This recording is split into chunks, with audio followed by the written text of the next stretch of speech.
O eto mga kapatid, mainit na balita dahil nga sa kontrobersyal na pahayag mga kapatid ni Congressman Marcoleta tungkol sa West Philippine Sea na hindi naman daw ito, wala naman daw West Philippine Sea, no? So mula rito sa Manila Bulletin, Tariela Lectures, no, na-lecturean mga kapatid, no, si Marcoleta on West Philippine Sea. It's not a fabrication mga kapatid, no. Well, panoorin natin tong balitang to at sunod na natin to mula naman sa teleradyo serbisyo. Sabi rito mga kapatid, saan daw bang galing planeta si Representative Marcoleta? Bigyan natin to ng reaction video din mamaya mga tol. Tayo naman ay magbibigay lang ng opinion, tayo naman ay magbibigay lang ng reaksyon mula sa mga pahayag, balita na ating panonoorin. Pwede nyo ako samahan, magbigay din kayo ng reaction ninyo sa comment section sa ibaba mga kapatid. Pero sana manatili pa rin tayong may paggalang sa isa't isa mga kapatid. Huwag kayong mag-away-away dyan sa comment section sa ibaba. Alright? So wag na natin patagalin to, panoorin na natin mga kapatid. Ito, sabi rito, I stand by the statement of President Marcos when he said, ang West Philippine Sea ay hindi katang-isip natin lamang. Ito ay atin, ito ay mananatiling atin hanggat nag-aalaban diwa ng ating minamahal na bansang Pilipinas. Etong mga pahayag na yan ni Pangulong Marcos mga kapatid ay kanyang mga sinabi during noong kanyang SONA. Kung naaalala ninyo mga kapatid, no, sinabi niya to sa SONA. Which is totoo mga kapatid, ang West Philippine Sea ay hindi natin kathang-isip lamang. Alright, meron talagang West Philippine Sea. Ano ba yung West Philippine Sea? Ito yung bahagi ng South China Sea defined by UNCLOS 200 nautical miles exclusive economic zone ng Pilipinas mga kapatid, no? Dati nung panahon ni ERAP, no, panahon ni Joseph Estrada, wala pang West Philippine Sea yan. Nung kanyang inutos na isadsad yung BRP Sierra Madre dito sa Ayungin Shoal. Hindi pa natin yan tinatawag na West Philippine Sea. Tandaan ninyo mga kapatid, yan ay exclusive economic zone natin dahil nga ang yung UNCLOS yun ay 1982 pa. Okay? Kasama tayo Pilipinas, China, nakapirma din sila diyan sa ano na yan, sa batas na yan, UNCLOS mga tol. United Nation, mga nagkakaisang nasyon mga tol, no, para dito sa batas karagatan. At ang Pilipinas nga ay merong 200 nautical miles exclusive economic zone. Alright? Nung panahon ni Pinoy 2012, pinangalanan na natin yang West Philippine Sea. Kasi nga, South China Sea yan. Ang pangit naman, di ba? Kung tatawagin natin 200 nautical miles exclusive economic zone, South China Sea of the Philippines. Ang pangit, di ba? So, tinawag natin siyang West Philippine Sea. Isinabatas yan mga tol. Meron niyang Executive Order EO 29 ba? EO number 29, no? So ito, tuloy natin tong balitang to. Ito rin yung mga kapatid, ginagamit natin ngayon, ginamit natin nung tayo'y nagsampa ng kaso sa Dahig. No, at nanalo nga tayo ng 2016 arbitral ruling, pinanigan tayo ng Court of Arbitration. Ang pagkakamali kasi talaga ni Representative Marcoleta mga tol, yun dun sa kanyang pahayag na wala naman daw West Philippine Sea. Siguro dati, nung panahon ni ERAP, siguro sa mapa hindi mo mababasa yung West Philippine Sea. Pero meron tayong 200 nautical miles exclusive economic zone. Hindi yun katang-isip, pinangalanan lang natin ng West Philippine Sea. Hindi natin teritoryo yun mga tol.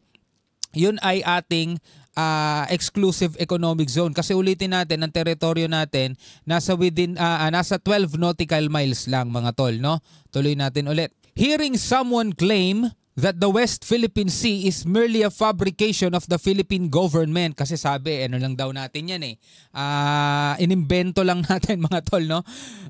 Government is a disservice, sabing ganon, and an embarrassment, no? Nakakahiya daw to their entire party. No, kaihiyan daw mga kapatid sa kanilang partido. The organization they belong to, no? And even their own family. Grabe, no? Tindi nun. Kaihiyan yan sa partido mo, sa organization na kung saan ka nabibilang at maging sa pamilya mo, sabing ganon. Hearing someone, ang tinutukoy niya rito, hindi naman niya pinangalanan mga kapatid, pero hearing someone claim that the West Philippine Sea is merely a fabrication of the Philippine government is a disservice, no? Sabing ganun mga kapatid. Mabigat din yung mga pahayag ni Commodore J. Tariela. How can one face the younger generations today and tell them that our exclusive economic zone to the west of our archipelago is non-existent. No, linawin lang natin, no, kahit balikan ninyo yung video ni Marcoleta, mga kapatid, wala naman siyang sinabing hindi nag-e-exist yung ating EEZ. Okay? Linawin lang natin mga tol para hindi na masyadong gumulo kasi gusto natin hanggat maaari maging patas eh. Sabi rito, how can one face the younger generations today and tell them that our exclusive economic zone to the west of our archipelago is non-existent? Sinabi lang ni Marcoleta yung West Philippine Sea, siguro yung pangalang West Philippine Sea o yung mga katagang West Philippine Sea. Kasi ang gustong palabasin mga kapatid ni Marcoleta, yun ay South China Sea, tapos tayo ay merong EEZ. Okay? Nandoon naman sa video binanggit niya, meron tayong exclusive economic zone. Ang problema natin yung maritime rights sa ating EEZ. So meron tayong EEZ, pero hindi niya siguro kinikilala yung West Philippine Sea as a name, no? Ang gusto niyang itawag doon South China Sea. Yun ang gustong itawag niya mga kapatid, no? So linawin lang natin. Okay, sana naunawaan natin 'yon.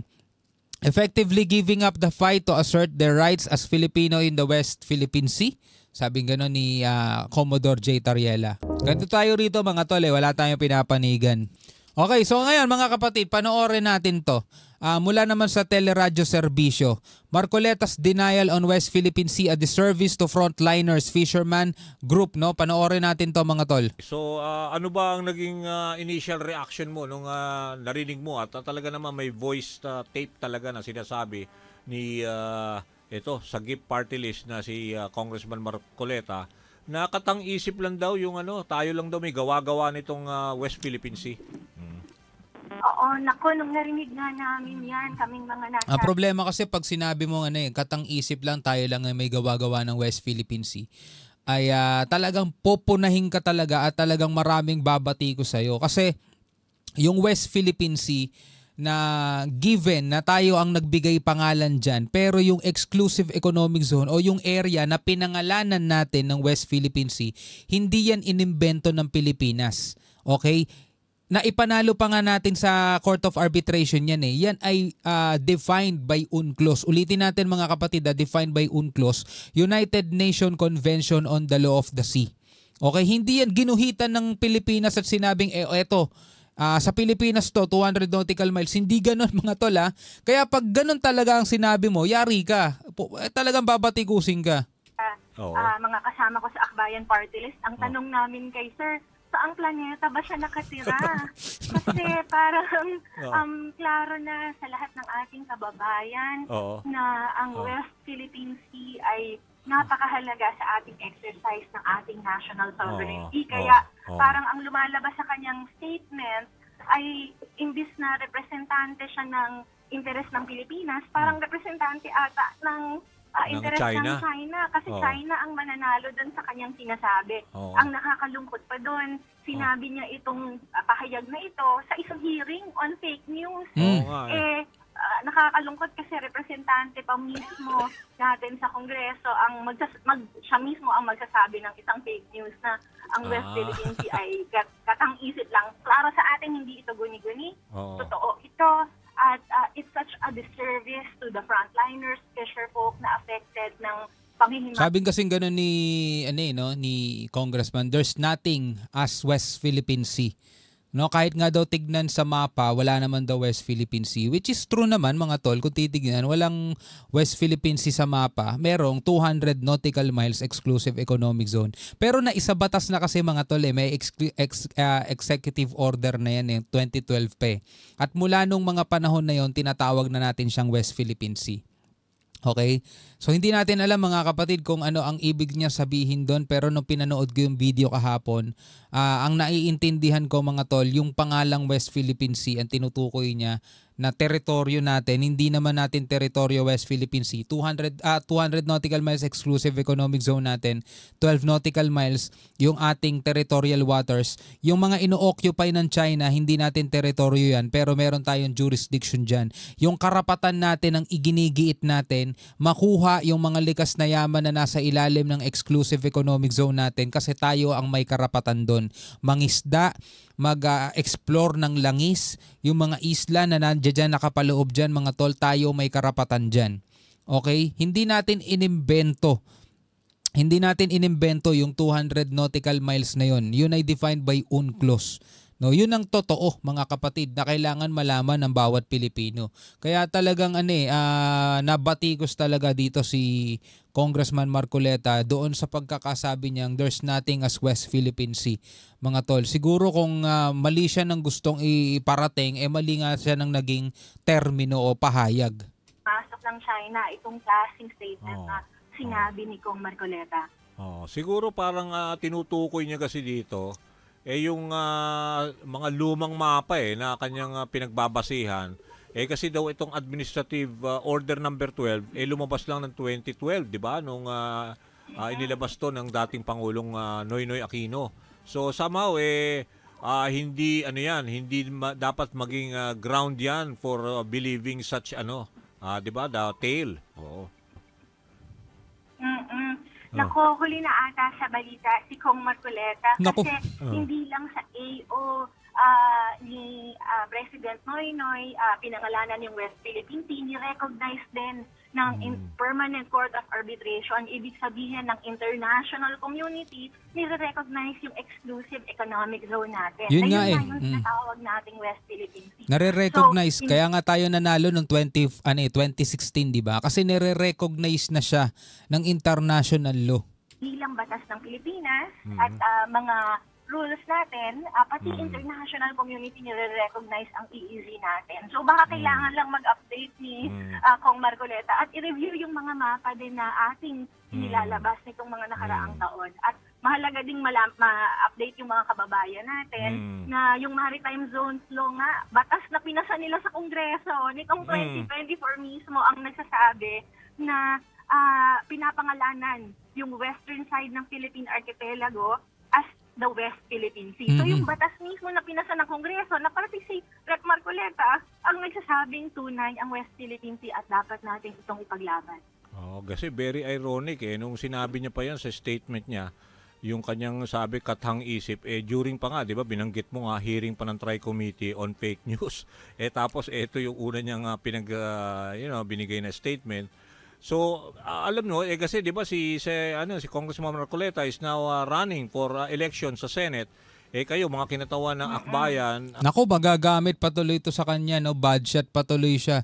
Tapos nagkataon yung mga kasama niya sa partido, mga tol, mga Duterte, Robin Padilla, mga tol, alam naman natin yon, di ba? Nung panahong nagkasagutan sila ni Batong Bakal, mga kapatid, naalala ninyo yon, yung hearing, di ba? Yung may lumilipad kasing US Air Force, mga tol, no? Nagagalit si Senator Robin nun, bakit daw may Amerika samantalang andiyan naman ng China, Coast Guard lang yan. Dapat Coast Guard lang din daw itatapat natin. Yun ang problema, mga kapatid, no? At alam naman natin na etong Duterte group is malapit, no, sa China. Kaya talagang maililink siya rito, mga kapatid. Party list o siguro meron din kayo mga hakbang somehow to educate ang ating mga voters who are siding on the Philippines, with the Philippines, or sino yung parang sinusulong ang interest ng China. Parang ganon. Sa totoo lang, hindi nga tayo nagugulat na Rep. Marcoleta would say something like that. Kasi yung kanyang mga kasama sa slate, mga nakilala din natin na mukhang malapit ang interest din sa China. Kaya ang ating paalala lagi sa ating mga voters, lalo na ngayong palapit ang May 2025, siguraduhin natin na wag nating iboto yung mga tinatawag nating Manchurian candidates o yung mga candidates na sa totoo lang ay parang ang interest pa ng China ang sina-champion. So let's protect our democracy, sovereignty, not just from foreign intruders, yung mga nanghihimasok sa ating karagatan, pero dun sa mga parang nagtatraidor din within our own government. So wag na natin silang i-elect. Ang i-elect natin yung talagang kampiyon ng Pilipinas. Kasi naalala ko, parang Paeng David, no? Rafaela David. Naalala ko, in one of those mga previous reports namin, parang very active ka sumasama ka dyan sa mga pagpunta sa West Philippine Sea o sa South China Sea. Tama ba? Di ba? Oh. Yes po, nakadalawang nation na po tayo. Yung Oo. civilian convoy po na nagpunta sa Oo, West naalala ko, Philippine Sea. kasama ka nun. Ikaw ay Kaya dapat talaga linawin ni Congressman Marcoleta. Kasi kung babalikan ninyo yung kanyang pahayag, may nabanggit siyang ating EEZ. So, nire-recognize niya yung EEZ. Pero ang dating sa akin mga tol ay hindi niya nire-recognize yung pangalang West Philippine Sea. Ang tinatanggap niya lang is yung South China Sea. Tapos meron tayong exclusive economic zone na 200 nautical miles. Pero yung West Philippine Sea, yun yung sinasabi niyang inimbento lang natin, yung tawag natin doon. Pero South China Sea yun. West Philippine Sea inimbento lang natin. Pero yung EEZ yan, nire-recognize niya yun mga tol. Kailangan niyang linawin yan. No, pwede siya magbigay ulit ng pahayag o kaya kayong mga mamamayang Pilipino balikan na lang ninyo yung mga sinabi niya. Pero ito lang kasi mga tol, ang malinaw para sa ating lahat. Ang ipinaglalaban natin mga kapatid is yung karapatan natin dito sa karagatan na to na pinapanigan din naman tayo ng international law. Hindi ito inimbento lang ng Pilipinas mga tol. Hindi tayo kumuha ng isang mapa at nag-drawing o eto 200 nautical miles. Kasi kung tayo lang gumawa nun, ba't 200 lang? Eh di sana isinagad na natin, di ba?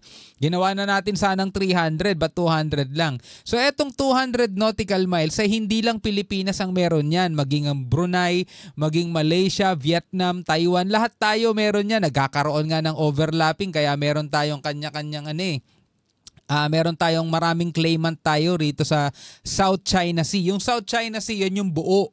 Yun ang tawag dyan, buong dagat na yan. Tapos yung dagat na yan ay nagkaroon ng hati-hati na tagto 200 nautical miles exclusive economic zone na ginawa ng UNCLOS noong 1982. So sa atin nga, meron tayong 200 nautical miles. So sa haba ng panahon mga kapatid, ay nagkakaroon tayo ng pagtatalo-talo dyan. Nagkakaroon tayo ng dispute. Pero nung panahon ni ERAP, kung saan nga isinadsad na niya yung BRP Sierra Madre dun sa Ayungin bilang tugon doon sa pag-reclaim ng China ng mga isla, mga tol. At pagdating nitong 2012, mga kapatid, kung saan nangyari din yung standoff dito sa Bajo de Masinloc, ay naglabas na ng order o ng batas etong si Pinoy na kung saan pinangalanan na nating West Philippine Sea etong ating dagat para matukoy natin kung ano yung ating inaangkin o kiniklaim natin. Na ang pinagbabasehan lang naman natin mga tol is yung UNCLOS. Diba? Inakyat na natin yan sa Permanent Court of Arbitration at nanalo nga tayo. 'Di ba? Napawalang bisa yung claim ng China, yung 10-dash line nila, which is 9-dash line pa yan dati. Napawalang bisa 'yon. Kasi hindi naman yung sinusuportahan ng UNCLOS eh. Wala namang ibang gumawa nun kundi China lang mga tol. No, kaya kung sasabihin nila na West Philippine Sea inimbento natin, siguro yung tawag. Pero yung exclusive economic zone, hindi Pilipinas ang nag-imbento niyan. Sana malinaw yan mga kapatid sa ating lahat. Alright, so hanggang sa muli mga kapatid, ako nga pala si Shobal D. Peace out.